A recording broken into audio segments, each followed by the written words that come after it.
What's up, guys? It's Alex. It's Quinn. It's Iconic Comic. We are back, and we are ready to review. We're going to spoil the shit out of Star Wars The Last Jedi. If you didn't see our non-spoiler, go and check that out before you watch this one. But before we get into this really quick, we're going to talk about T-Blocks. It's a geek t-shirt subscription service. You guys can go online. You guys can subscribe to get a really cool shirt, either licensed like Marvel, DC, anything like that, or a community blocks option where it's an artist design shirt. You're not going to get the same shirt as everyone else, which I think is the coolest part of this. You go online, you can pick your interests, and they send you a shirt based on your interest for $8.99 a month. But if you use our promo code IconicTBX, you can save 10% off of your order. It's really neat. All right, I'm ready. I'm ready to dig into this. You ready? You ready? Well, all right. Go ahead. So, I gotta say this. No. Okay. Go ahead. I'm not saying I want to go in order because we never really do. No. But the first thing that jumps out to my mind is the opening of this movie. The opening of this movie was awesome. Fantastic. So it's the space battle between the Resistance, who are trying to escape their current base, which I think it was the same one at the end of Force Awakens. They're trying to escape that base and escape the First Order, and in comes this, I can't remember the name of it. It had a cool name. This basically giant weapon ship that had just a giant laser blaster. It wasn't like, I almost said a Draugr. That's like from Skyrim. I gotta look it up. Yeah. Oh, you do that. So it's gonna bother me. You have this scene where first it's just Poe, who is wrecking shop. Well, he firstly, is calling to talk to Hux, and that was one of the best jokes in the movie because it made sense with Poe's character when he's going like, I'm still on hold here for General Hux. Yep, still on hold. It's like, can he hear me? It was really funny, and it made sense with his character because, we saw in the first movie, the whole, so who talks first? You talk first, I talk first. Poe's always been that kind of guy, and so he was just basically stalling, comes in, wrecks a bunch of shop, but Leia says, we got to get out of here. And Poe says, screw that, we got a chance to blow this thing up. So he completely ignores Leia, and we have this scene where we have these bombers trying to drop the bombs onto this weapon ship. And Dreadnought, there you go. On the Dreadnought. In that entire scene, I was on the edge of my seat. Yeah. And we end up seeing, is it Kelly Marie Tran's character, Rose? Her sister was one of the bomber pilots. So she's in the bomber ships are really cool. They have like 100 bombs lined up. They're and it's interesting. Just slow. It's just a drop ship. They just drop them all, and they're going over, and all of them get wrecked except for one, and it's hers. And we get this scene where she's trying to hit the button's up there, she's kicking the ladder down, trying to get the button to fall, and again, I said this movie goes in ways that you think it's going to go, and then takes a turn. She hits the button, she presses it, I'm like, days saved. But then she dies too. The whole thing blows up. They lost almost everybody in this battle. It's because of Poe. Because his stubbornness. Exactly. Which, when he got back to the ship, Leia just... You're demoted. Smacked him in the face, which was pretty cool. I like that. Yeah. Ballsy. And, after that, we get, Hux is almost kind of like the guy in Empire. He's like, I will inform Lord Vader. I'll take full responsibility. I don't think he said he'd take full responsibility. He turns, and Snoke's hologram pops up, and just, like, wham! I think his humor didn't hit. Hux's? Yeah, because that wasn't consistent with his character. I will agree mostly on that. And it was only really 2 scenes of humor, and it was like so when that happens, it's like one of his men's like, Sir, Snoke's on the... I'm not gonna say Snoke's on the line for you. Snoke is trying to read, and he's like, I'll take it in my quarters. Perfect. Great. Like, oh, great. And he starts to walk away. Big Snoke head. That humor, he's not funny. He's not funny. And like when Poe was trying to just mess with him. The Poe side of it worked. Yeah.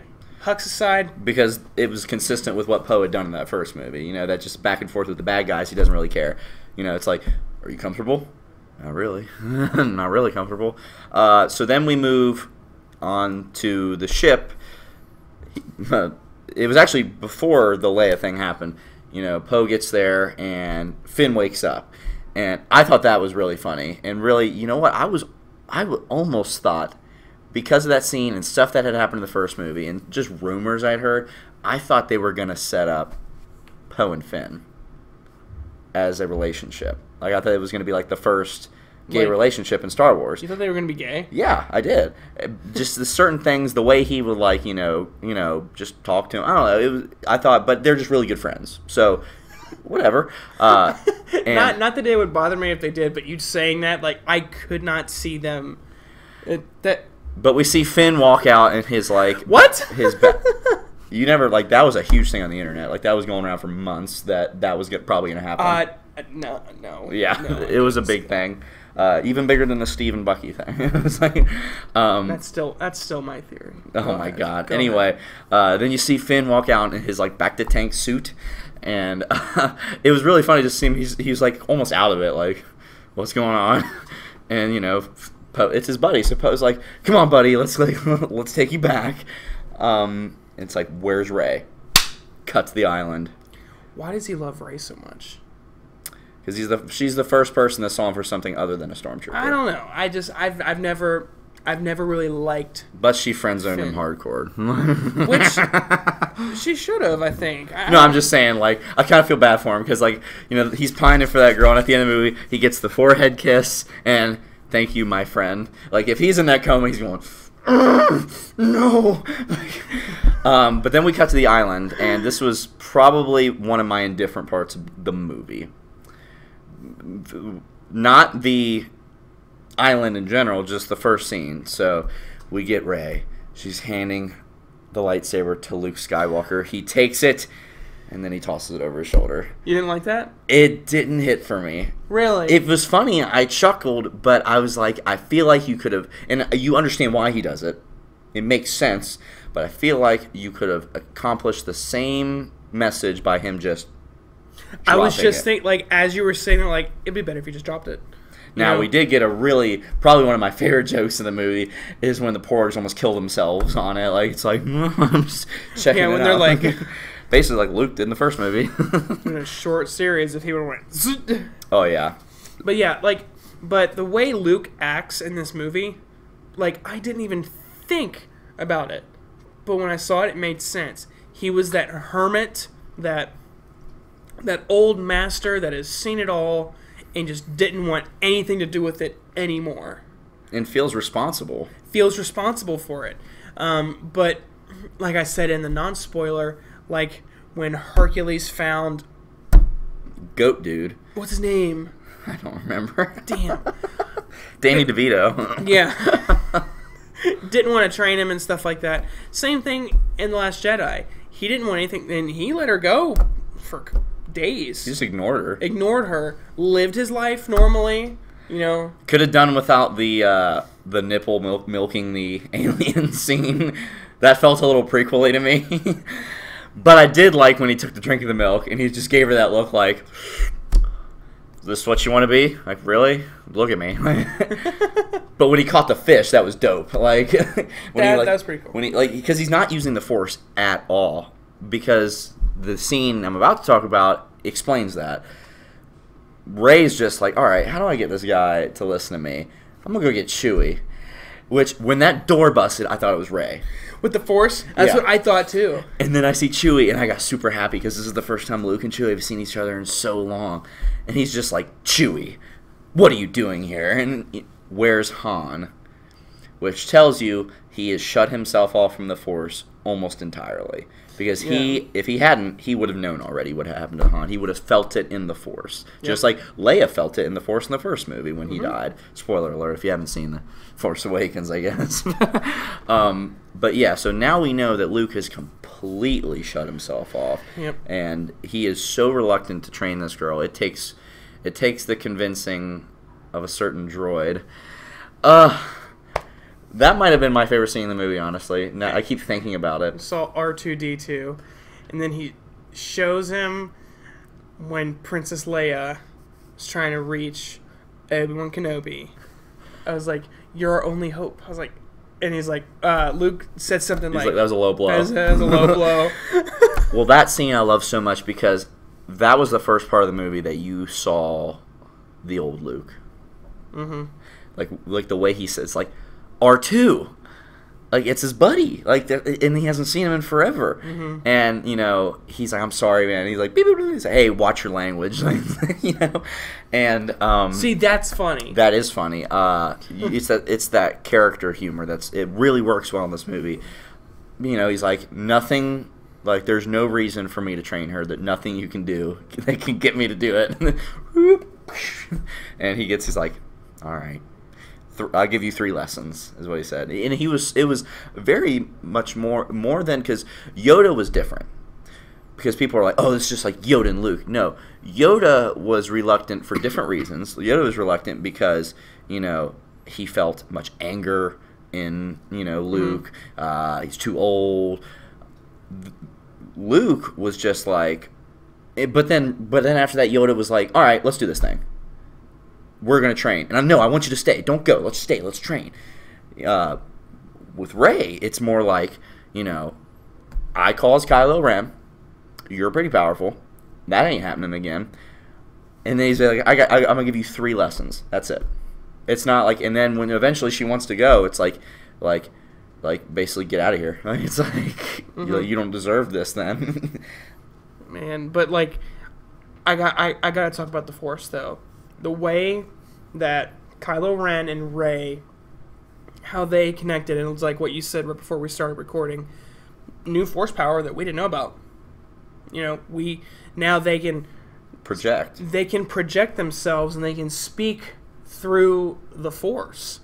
Well, we've had the communication through the Force before, but like the physical, like I can see you, can you see me thing. And they can touch. Yeah, like in the other movies, it was like, you know, I just watched Empire Strikes Back. At the end, it's like son, father. Like they're communicating, just hearing each other. But this is the first time we've ever seen them touch, see each other. Dude, and then with when Rey was outside with the waves and there was water, and then Kylo Ren snaps back into his chair, there's water on him.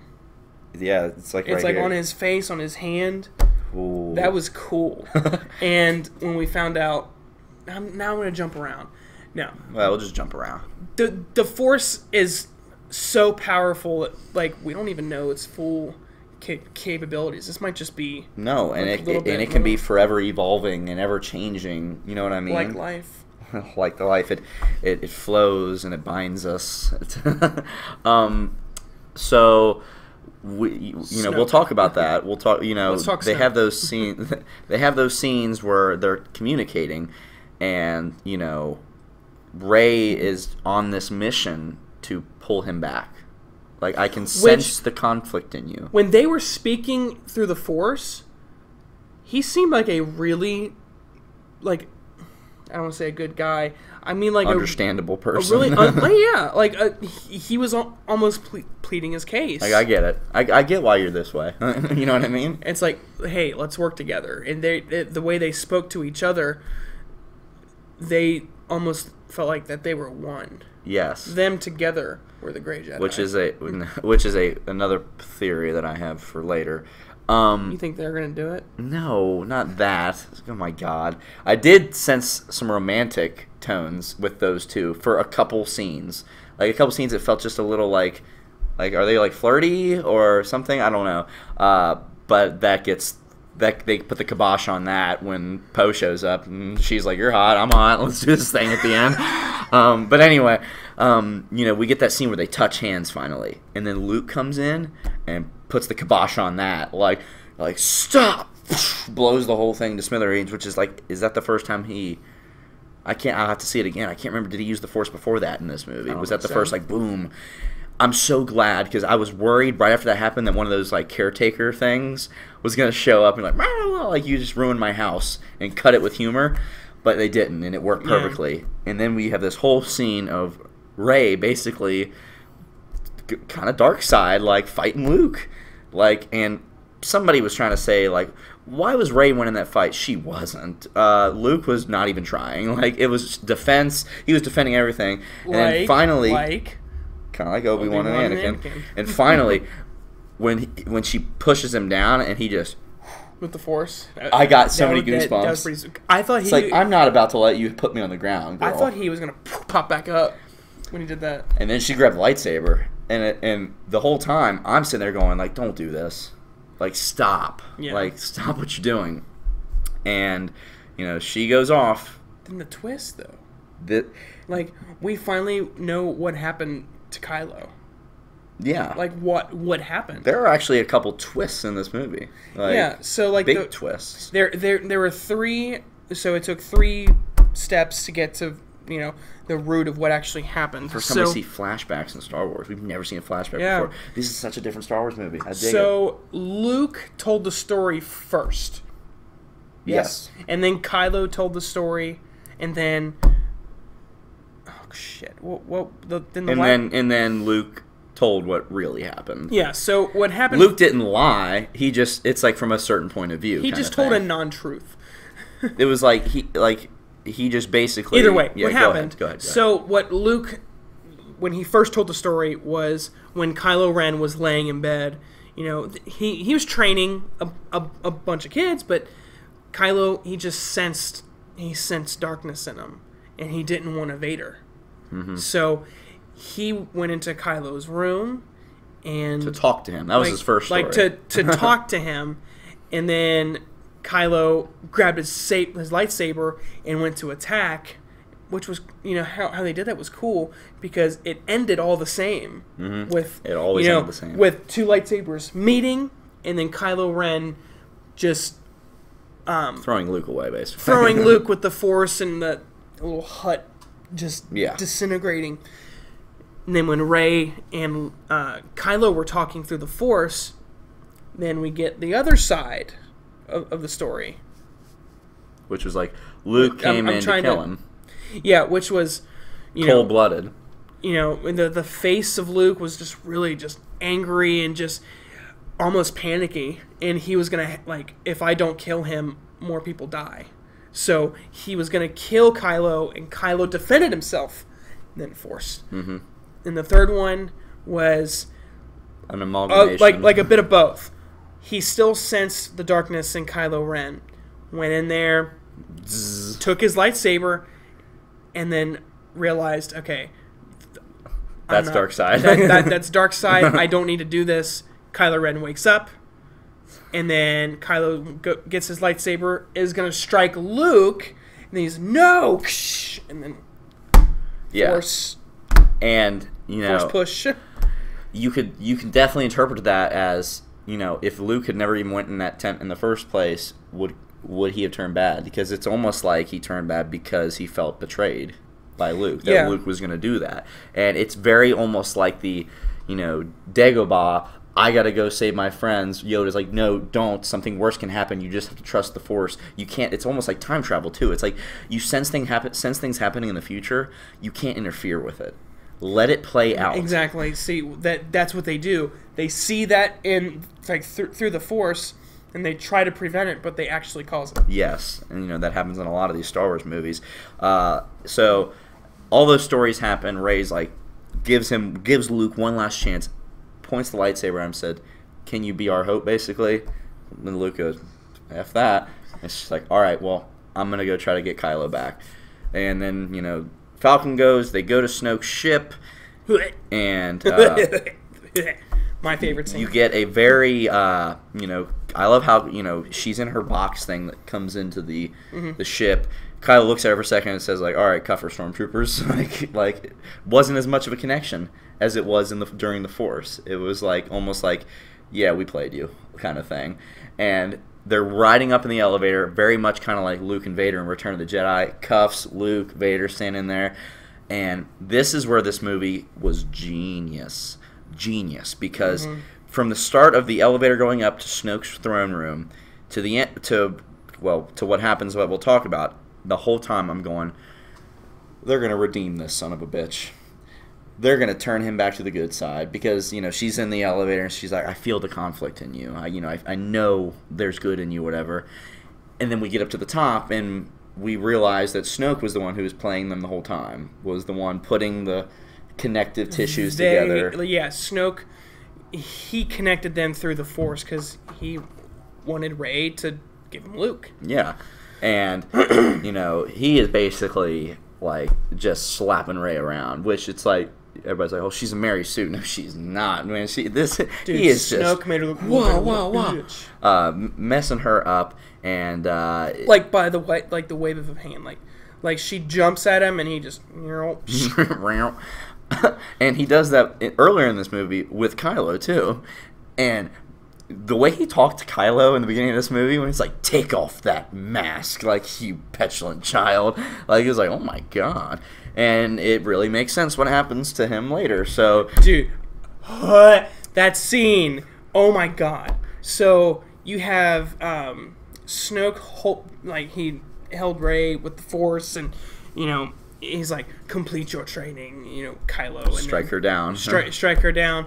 And then you see Kylo's hand moving by his left side, and Rey's lightsaber is sitting right here next to Snoke. So then Kylo is slowly turning this lightsaber. And I thought it was going to go to Kylo. He was going to, like, hop it to Rey, and they were going to fight together kind of deal at first. Like, he was going to, like, make it go to Rey. Snoke was way too powerful for that, though, if you think about it. I know, but that's just, like, my mind was like, oh, he's going to, like, pull it over here. But still, during this time, right now, this scene, I'm thinking still, I'm liking what I'm watching, but I'm like, are they really, like, bringing him back?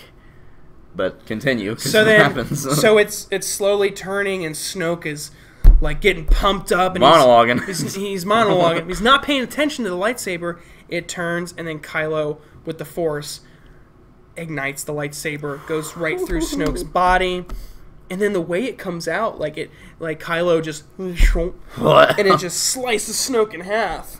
It was rough. Rey grabs it, and then as soon as she got it, they do a slow-mo shot when they go back to back. And then, like, as soon as that happened, I have my hands on the armrest. Just there were a couple moments in this movie, which is in every Star Wars movie, where the theater goes like nuts.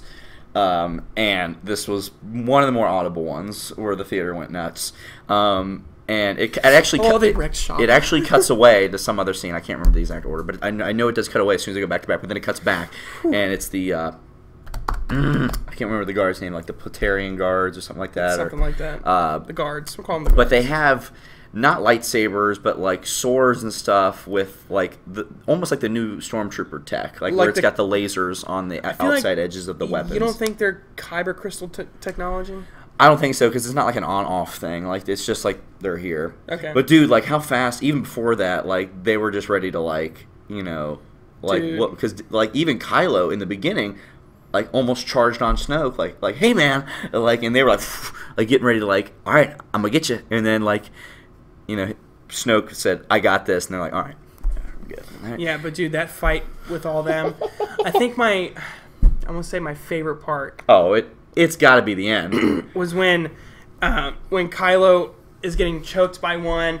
Rey wrecks shop. Well, Rey's clashing right now, and she realizes she's not going to win the battle up here, so she turns the lightsaber off, drops it, ducks, turns it back on, catches it. Which no one's ever done. Yes. No one's ever done that. That just makes sense. That whole throne room fight scene felt like they had watched, like, fan film fight scenes, where they use the Force with the lightsabers on, which never happens in the movies, but it only happens in, like, YouTube videos. So she drops it, turns it back on, cuts the legs, throws it to Kylo, and Kylo just catches it, and then turns it on right through the dude's face. Oh, it was beautiful. Honestly, that one scene is probably in my top 10 scenes of all Star Wars. And you know what was crazy, though? After that, I thought Kylo and Rey were going to just fight right there. Yeah. That would have been a really long scene. I'm glad they didn't. But I almost thought they would. But even how awesome all that was, I still have this growing feeling in my stomach because I do not want this to happen. I was like, God, yeah, this is awesome. Oh, that's so sweet, whatever. But they're still redeeming this mother effer who killed Han Solo, and it's kind of like the Vader thing. They're redeeming him, and then that's the twist because he is like, all right, good job, join me. Let the past die. Kill it. The Skywalkers, the good, the light, the dark, it all. Let's start our own thing. Great Jedi. Come with me. And so it's like, oh no, he's not going good. Okay, like he wants him to join. He might not be going good, but he's not really going bad. Well, he's gonna kill everybody. I mean, he wants to. He's like, I'm done with the traditions, like the Sith religion. I'm just gonna be bad for me. I want the power, which is almost Sith in itself because that's why he kills Snoke. I don't know if that's what he was saying. I think he was saying, let's. I don't want to keep going back to the Gray Jedi, but let's just be. I don't know how to explain it. I think it's up to interpretation for now because we really don't know the answer yet. But he's definitely not good by the end of this movie, and And because of that scene, we know he will not be redeemed in 9 because they're not going to do it twice. Because the whole reason they did that scene is to make us think that. I'm glad he didn't kill Leia, though. Yes, and let's talk about that because that's another. That's another thing. When you see it in the trailer, which made us like raise our eyebrows, like, is he gonna do that? And I'm glad that wasn't like clever trailer editing. Yeah, that was straight from the movie. It was like that was straight up. Straight from the scene. He's about to shoot his blaster, but then the other TIE fighters shoot for him. Dude, like when that happens and they blow up the bridge and everybody gets sucked out, they cut immediately to like Hux talking, and like everybody in our theater was just like did they just kill Leia? Like are we gonna talk about this? Like my mouth, because I remember you looked at me, I'm like, well, because I still think like if they were gonna basically write Carrie Fisher out of the movie, I would want to see it in battle. Like she's General Leia going out of the bang. Yes, but it was the fact that like it just cut to another scene. Like it was just so fast. Which like, the editing and like the timing of it was, now that you watch the whole thing in full as it unfolded, it was beautiful because it's like it left you in that like hanging limbo. Like, what just happened to Leia? Are you kidding me? I don't think like was she a Force? I mean, I know she used the Force to get back to the ship. So here's the thing. I love and hate that scene for two completely different reasons. I love that scene because we know Leia can use the Force, and according to canon now, Yoda always wanted to actually train Leia, and that's why he says at the end of Empire, like, there is another. Like, he wanted Leia, and for all we know, Leia is actually the more powerful person who just never had training, never was able to tap into it fully, but we know that Luke has actually, like, through these past 30 years, taught her a few things here and there to just tap into it here and there. So, maybe to have an on-screen scene where we finally get to see Leia use the Force is what we've all wanted to see. I just think it visually was a little, not goofy, just jarring.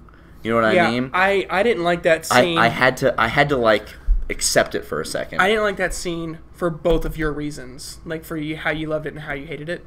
I don't like it for both reasons because I thought I always saw Leia as somebody that was Force sensitive, not a Force user. So I was like, okay, she's got the Force now. Okay, well, I think then you got to talk about, well, the kid at the end with the broom. Okay, well, if he can do that, Leia's a full-grown adult. She should be able to do something. But what if and she's in space, and it's not that hard. If you can use the Force a little bit, space, there's no friction. There's no friction. All she's got to do is, and she's already going that direction. So now she's just headed towards the ship. Okay, but the kid at the end, that was probably one of the other. Well, son of a bitch. Checkmate, motherfucker. All right. Well, I still. But that's still I think it could have been executed better. I think their intentions were correct in what they were wanting to do. I think the execution was the problem with that scene. All right, fine. All right, so what are the other big scenes? Like, there are so many big scenes in this movie. Finn, I didn't like the whole Finn and Rose thing. Let's talk about Canto Bight, so the casino planet. I didn't like that. Great concept. Poor execution. They spent way too much. They could have cut 30 minutes. I disagree. I think they didn't spend enough time at the casino planet for us to even care. It felt pointless. That whole stuff felt pointless. It did feel pointless. I felt there was a lot cut from that scene, actually, because it felt like boom, boom, boom. Okay, so the three main plot lines, there was the Rey and Finn and the casino planet. There was Rey and Rose. Finn and Rose.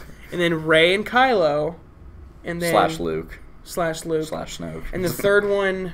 The Resistance. The Resistance. Trying to get away from the So there were First 3. Order. So to build one up, you gotta take away another one. Not And- completely, but we had to invest in 3 plots, which is a lot. I mean, they did that in Empire Strikes Back, and it worked very But this well. was 2.5 hours long. Yeah. So this was...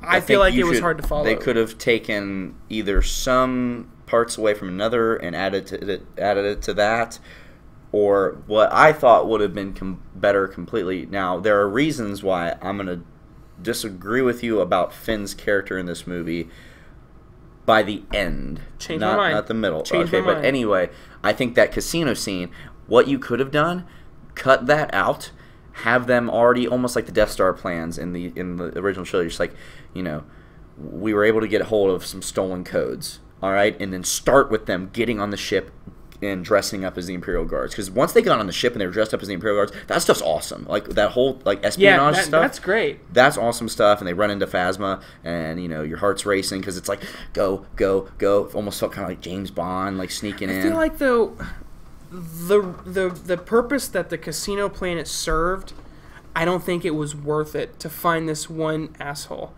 Yeah, and they weren't. That wasn't even the guy they were looking for in the first place. It was exactly. It was the lapel guy, which it's like I did not like the Maz Kanata thing, like the hologram of her fighting. It's like it felt like a video game mission. Like, all right, here's your next mission, everybody. You got to go find this guy, and then do this, and then this.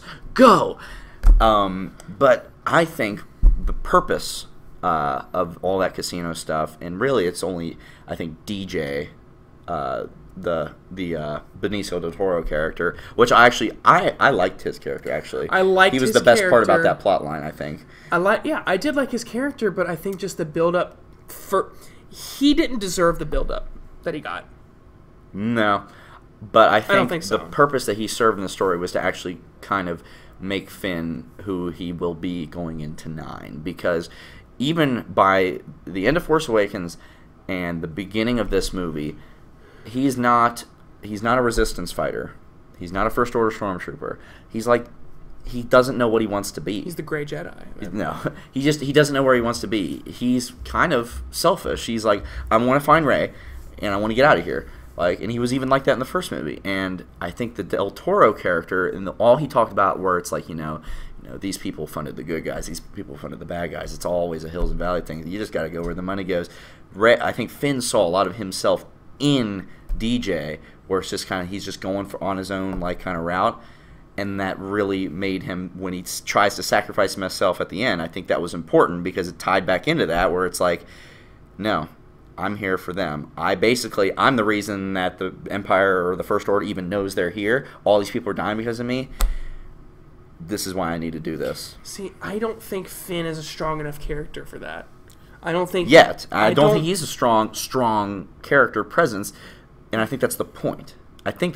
Because he is that guy right now. He's almost Han Solo-ish in New Hope, where he's like, but no. this. See, I don't agree, because I think if Poe would have been the guy to be like, all right, I'm gonna do it, sacrifice himself, that would have hit harder. But Finn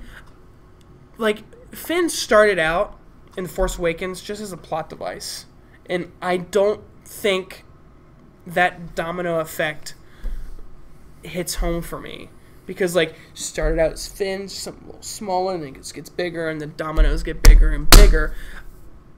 I just don't think Finn is a strong enough character for that. To sacrifice himself, it's like you see him flying the ship into that big laser the battering ram. And I will say, I think they should have completed that. I think should have died. I honestly think you actually might have liked his character more if he would have. I would have, not because he died, but just because it's okay, that he actually did something. I think that would have been something that he really did. Okay, he completed something, but now it's you see him flying his ship. Who the hell's that guy? But I have never invested in Finn, and I've tried. Not that I've sit here and put up a wall. No, I I thought the chemistry between him and Rose was really good. I agree with that. I really liked Rose in this movie. I thought she was a cool new character. It's not like she's like this, like super Jedi person.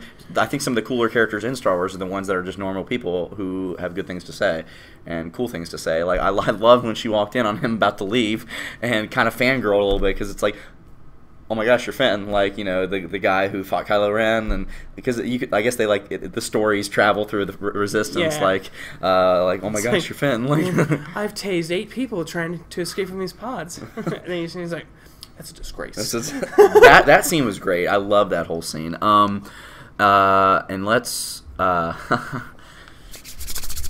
get into that. You know what we're talking about now. So Luke, mother effing Skywalker, shows up at the end here. Oh, okay. Wait, you know what? I'm gonna pull back. We haven't even talked about Yoda. We haven't talked about Yoda. There's so much in this movie. It's so I have to go back and watch it again because of that scene, because I didn't catch a lot what he said. I got the gist of it. We were just kind of like, oh my god, it's Yoda, like the whole time. Force Ghost. No, I did get the gist of what he was saying, because it's like, by the way, did you catch the shot at the end that Rey had taken the books? Yeah. Okay, a lot of people didn't catch that shot. Yeah. But so Rey had taken the books, so Yoda already knew the books weren't in there. So like Luke was like, should I burn the tree, should I not? And Yoda's like, I will. Like, I'll burn the tree. Boom. Which now we know Force Ghosts can affect the physical world, which is dope. Wait, I'm sorry. Go for it. I gotta say this. What if in Episode 9 you see like... We're already theorizing. I know! God! 2 armies. You got Kylo Ren on one side, Rey on the other. Force Ghosts. Obi-Wan. Luke Skywalker. So it's like Yoda. Lord of the Rings, Return of the King, with like the ghosts behind him, and they're just charging. But go ahead. I just imagined it in my head. That actually was probably the loudest applause, is when like it pans and you see the ears. Mm-hmm. The theater went bonkers. Now, I will say only right at first, because they used a puppet. They used puppet, and that was great. But apparently they used 2 puppets, and they like reshot some stuff. Mm-hmm. So the first time you see Yoda, it looked a little weird. Like, he looked a little weird, and I think a lot of that just has to do with, it's a 2017 movie. It's not a 1980 movie with a puppet, and it's a Force Ghost Yoda. But then as the scene went on, I was like, dude, this is like, it feels like Luke and Yoda in Empire. The way they're talking to each other, it's like, Master Yoda. Like, and, you're talking about the book. He burns the tree. Yoda already knew the books were gone, so he was like, I'll burn the tree, whatever. Luke didn't know that. Luke's, but the Jedi books and all this stuff, page turners were they? Like, even Yoda's like, look, being a Jedi is more than the books. It's Rey, we can't lose Rey. And just hearing Yoda say Rey was cool. Like, now he's a part of this whole thing. Now, wonder why Obi-Wan didn't show up? I don't know. Maybe he'll show up in 9. Maybe. Have aged Ewan McGregor up a little bit. Make him look like older Obi-Wan. But it just, I don't know. If you're going to put Yoda in there and not put Obi-Wan in there, I felt like there should be an explanation like, Obi-Wan is getting lunch. Like he's on break. I don't know. But then he convinces Luke to make the ultimate sacrifice. So then we get to Crait, which it's like 2 hours into this movie, and I'm like, we haven't even got to Crait yet. Like, the Battle of Crait, and we see it in the trailers with the sand and the walkers. Like, we haven't even got here yet. Like, and we finally do get there. And, it's a losing battle. Like, they are losing. And then Luke walks in. Like, you see his shadow, and he's got the robe on. And he takes it off, and he looks younger. And he's got Anakin's saber, and I'm just like, I was like, what's going on? But you moved past it because it's Luke Skywalker on screen. I did, but I didn't really pay attention to it. But kind of while it was going on, I'm like, did Rian Johnson just mess up continuity-wise?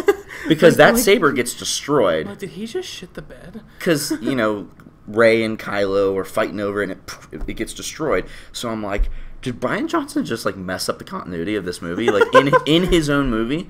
And so I'm kind of, what the look wise, I accepted, because I went, okay, well, maybe now that he's accepted the Force again, it was almost like Lord of the Rings 2 Towers. Like, it's like the reason he looked so old was because he had like shut out the Force and all this stuff, and when he accepted again, he's normal Luke now again. So that's how I explained it in my own head. But, you know, Kylo Ren says, fire on him, everything, and they just start blasting him away. And the one humor that I thought was good with Hux was just like, I think you got him. Like, you know, I think you got him. And then Luke's just standing there, and he does the just one. Like, bitch. Bitch. Which I was like, okay, he's not dead. Mm-hmm. They didn't get him. Is he going to be just standing like this with a force shield? Like he was forcing it away? But no, he's just standing there, which I was like, Like, is he that powerful? Like, oh my interesting. God. So then Kylo's like, bring me down to him. This is my battle. Oh. So he gets down there, and they both square up. And I like what Kylo said, because Kylo said, like he said, like, are you here to like, you know, he said, like, I'm paraphrasing, this is not the actual quote from him. He's like, are you here to like redeem my soul? And Luke just goes, no. Like, because Luke, Rey, and Leia at the end of this movie all accept he's too far gone. He's gone. That's not my son anymore. He needs to die. Which now we know they're not going to pull a Vader. He is going to be the big bad of Episode 9. And then they circle up, and Kylo goes for that big swing, and Luke just Matrix. And again, I'm glad they did that, because it set up the next payoff. Because then it's like, you strike me down, you know, I'll become more powerful than you could ever imagine. Kind of like the Obi-Wan thing. And he runs through him, and I was almost disappointed. I'm like, are they just gonna, like, he's gonna kill him, and then he's just gonna disappear like Obi-Wan? So then Kylo right through his midsection, and then Luke just turns around, and then I'm like, what the hell just happened? And then Kylo has his lightsaber like this and just walks in and just right through him, and then it cuts to Luke Skywalker on the rock, floating. Just he's using his hair's like the wind's like blowing. It's like using the Force to project himself for that battle, which was like it's awesome. And they set it up throughout the movie with this, because Rey and Kylo were doing the same thing, and it took a lot of energy out of them. Yeah. And he was doing it for like 20 minutes, and fighting and moving, and not just like talking to someone, like going from a bunch of locations, talking, getting out a lightsaber.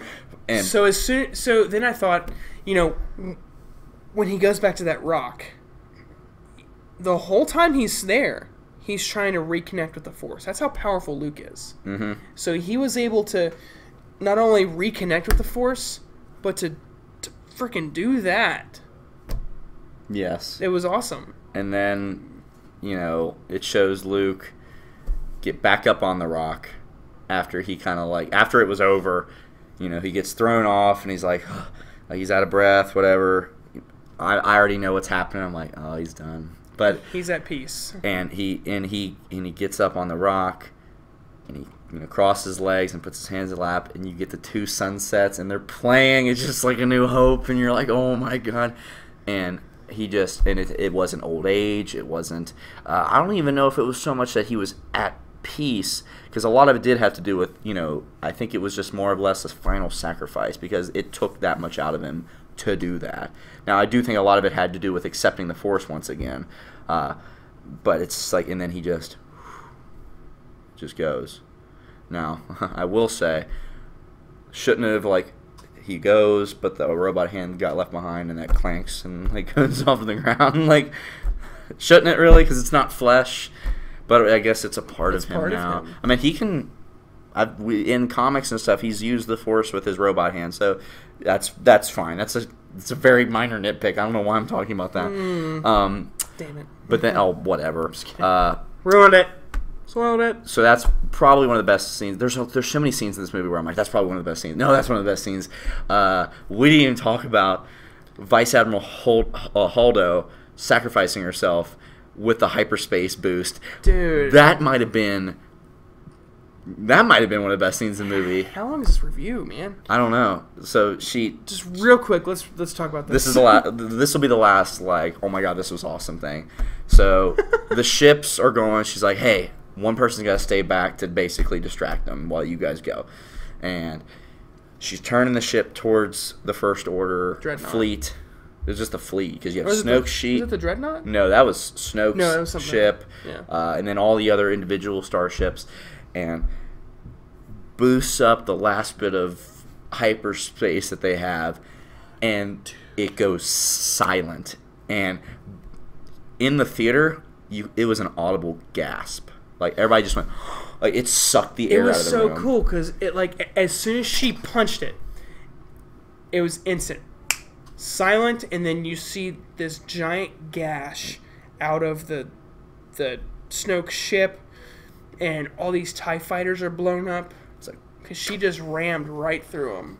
And then it's dead silent. Like I said, it sucked the air out of the theater because everybody's just like, "Oh my gosh!" And then, boom, and then you hear that giant explosion. The sound design in this movie was so good. It was on point. The cave scene when she's doing the snaps. Oh yeah, that was cool. And there, you heard the little girl say Rey. The way, and I don't know if you'll get this when you watch it at home on the DVD, but if you see it in a theater, the way it's set up with the speakers in the theater is the little girl says Rey. It comes from back here. So we both looked. We went Rey? That's one of the reasons. Go see this movie in the theater. The audience rating right now, like we talked about, is a 57%. And I see some people actually on Twitter and Facebook who are like, I've already heard enough. I'm not seeing this movie in the theater. And it's like, you're just kind of missing out. You're giving yourself a disservice. Even Phantom Menace, I would have said go see that in the theater because these are events. You know what I mean? These are things that you're gonna be like. I save a lot of my ticket stubs, but I'm gonna save all my Star Wars ticket stubs. Because in 30 years, it's going to be right now, it's oh, I have my ticket from when I saw The Empire Strikes Back. I have my ticket from when I saw, Return of the Jedi. No, I have my ticket from when I saw The Force Awakens. These are event films, and I plead that you go see these movies. So we talk about the good, the bad, and the good, the bad, the ugly. It wasn't a lot of ugly. It was just a couple. Honestly, it's nitpick stuff, really, and even though the casino stuff wasn't, visually it looked great, I just thought, and they got to the place they were going to anyway, even if they did my idea where they just cut to it. I just think, there was maybe just some fat you could have cut out of this movie. Made it maybe about 2 hours and 20 minutes. Cut out 18 minutes of this movie and just and make it a solid just 220. I think it would have been even better than it already was, but I already loved this movie. So we gave a score in our non-spoiler. I'm going to still give it an 8. I'm going to stick with my 8.5 for now. I'm going to go see it again. We will see where we change from there, but only we will know, but you won't. I'm just kidding. We'll tell you if we change.